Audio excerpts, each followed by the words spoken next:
Olá, pessoal! Vamos falar um pouquinho sobre metrologia das radiações ionizantes. A metrologia, ela vai estar tratando de aspectos práticos e teóricos de uma medição. E aqui a gente vai estar falando dos nossos instrumentos de medição para as radiações ionizantes, que são os nossos detetores de radiação ionizante.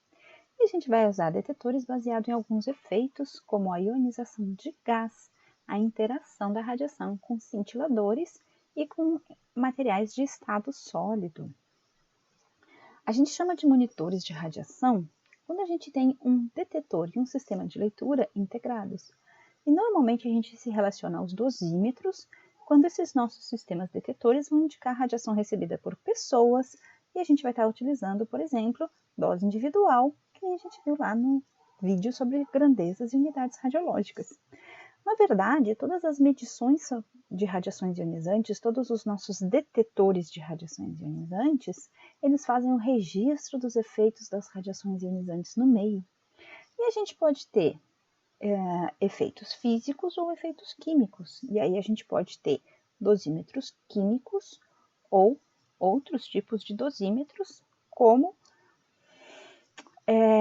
os dosímetros de estado sólido. Um efeito físico, por exemplo, é o nosso efeito elétrico, que ele vai ocorrer em gases e em semicondutores. Aqui a gente tem o exemplo de uma câmara de ionização, onde a gente tem, na verdade, a câmara de ionização cujo volume ativo está dentro dessa região preta aqui. A gente tem um pré-amplificador e o eletrômetro. A gente tem um contador proporcional e tem também, por exemplo, um Geiger-Müller. O Geiger-Müller, o detetor proporcional e a câmara de ionização, eles diferem entre si pela tensão operacional aplicada nesse volume ativo. A gente em seguida já vai ver como é que isso funciona. E os semicondutores são os detetores de estado sólido, como por exemplo, hoje na nossa radiologia digital, a gente vai estar trabalhando com detetores de estado sólido, ao invés de um sistema de cassete, onde a gente tinha antigamente um filme radiográfico. Ainda se trabalha com filmes radiográficos. A gente dentro, por exemplo, da própria radiologia, a gente tem o sistema CR e o sistema DR. O sistema CR, a gente vai estar utilizando o filme e o DR vai ser uma detecção direta através de um detetor de estado sólido. Como efeito químico, a gente pode ter emulsões fotográficas ou alguns tipos de sólido ou líquidos que vão fazer o registro desses efeitos. E aí a gente pode ter dosímetros químicos ou o próprio filme radiográfico, como muito já foi utilizado. E a gente tem também efeitos de luz. Efeitos de luz a gente vai fazer a cintilação, são os cintilógrafos, onde a radiação vai interagir com cristais ou com determinados líquidos e vai emitir um fóton de luz. E aqui a gente vai dizer que a gente tem uma espécie de dosímetro químico também. E temos também os dosímetros termoluminescentes, que é o que a gente utiliza muito hoje em dia para a dosimetria individual.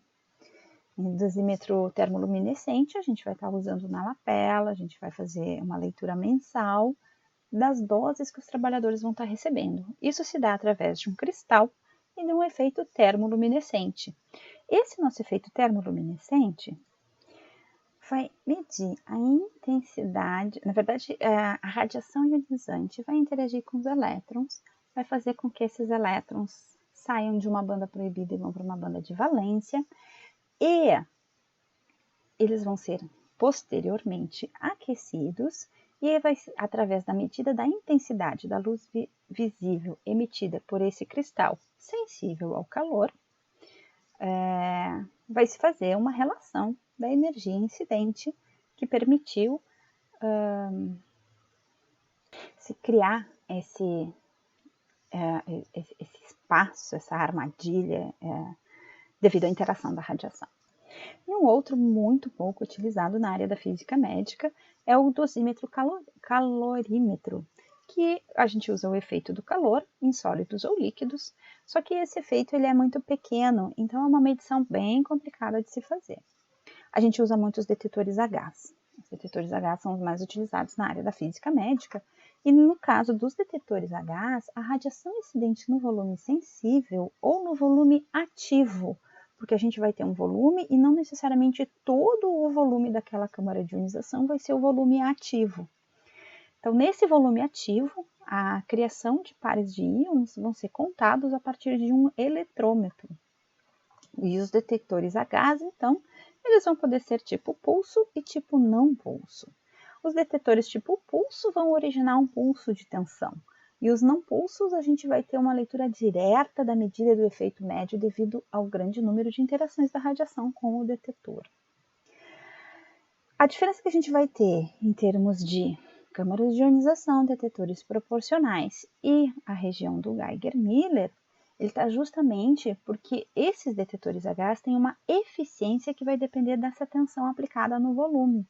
E aqui, então, a gente vai ver algumas características dos detetores em função dessa tensão aplicada e dessas regiões que a gente tem. Então, a nossa primeira região.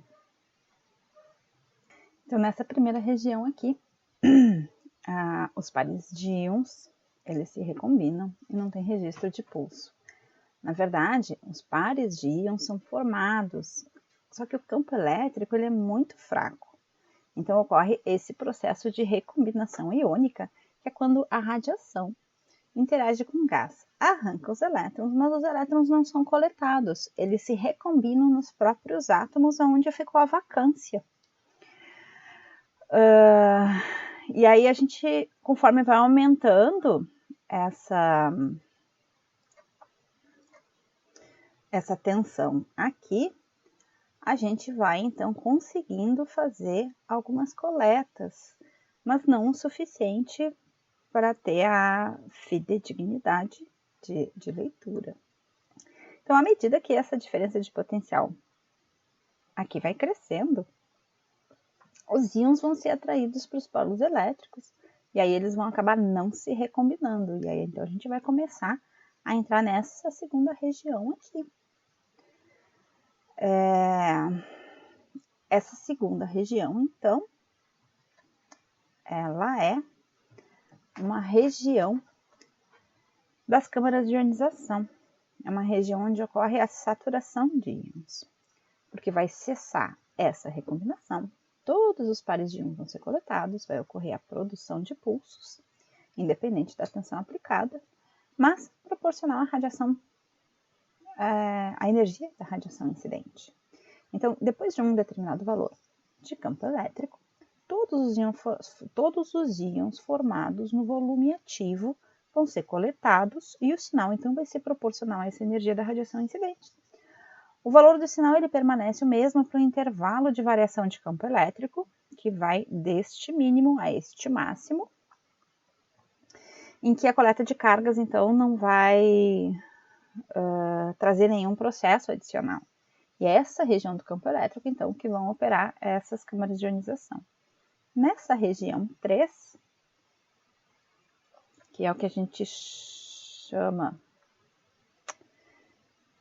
aqui, a gente chama de região proporcional, com o aumento do campo elétrico, os elétrons acelerados, eles têm energia suficiente para arrancar elétrons de outros átomos. Então, vão criar novos pares de íon, e não necessariamente esses novos pares de íon são decorrentes, então, daquela radiação ionizante incidente. Com isso, vai ocorrer uma multiplicação que é linearmente proporcional ao número de pares de íons gerados pela radiação primária. E essa região também vai ser chamada de região de proporcionalidade verdadeira, que é onde a gente vai ter os detetores proporcionais.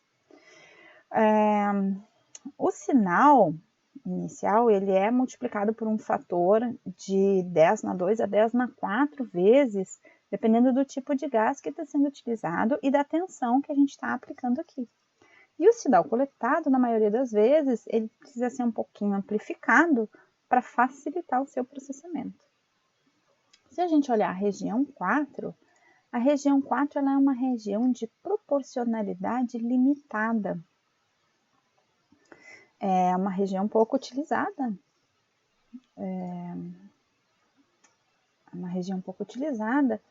E a gente continuando a aumentar o campo elétrico, a multiplicação do gás ele vai passar a ter efeitos não lineares, não guardando mais a relação de proporcionalidade com o número de pares de íons gerados inicialmente. Então, os elétrons criados pela multiplicação, eles são rapidamente coletados no anodo, enquanto que os íons positivos se movem mais lentamente para o cátodo.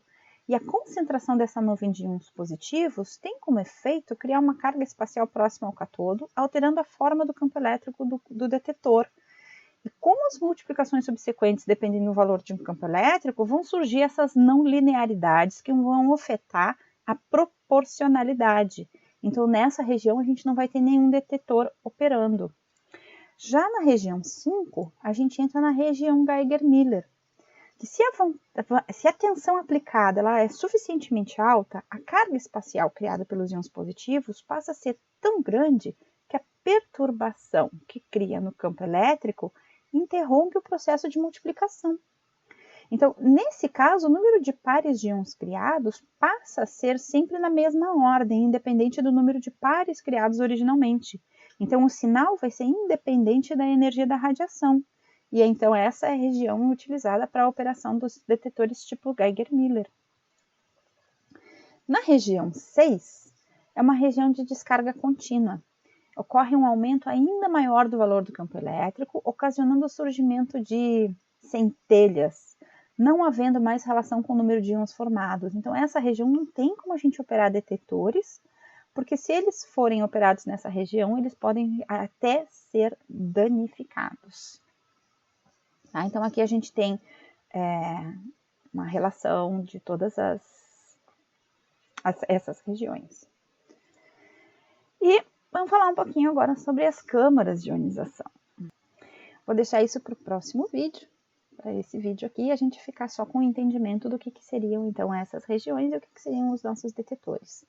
Tá? A gente vai fazer um videozinho específico para câmaras de ionização, para o Geiger, ter uma ideia sobre detetores proporcionais e vamos falar também dos detetores tipo semicondutores, cintiladores e termoluminescentes, tá ok?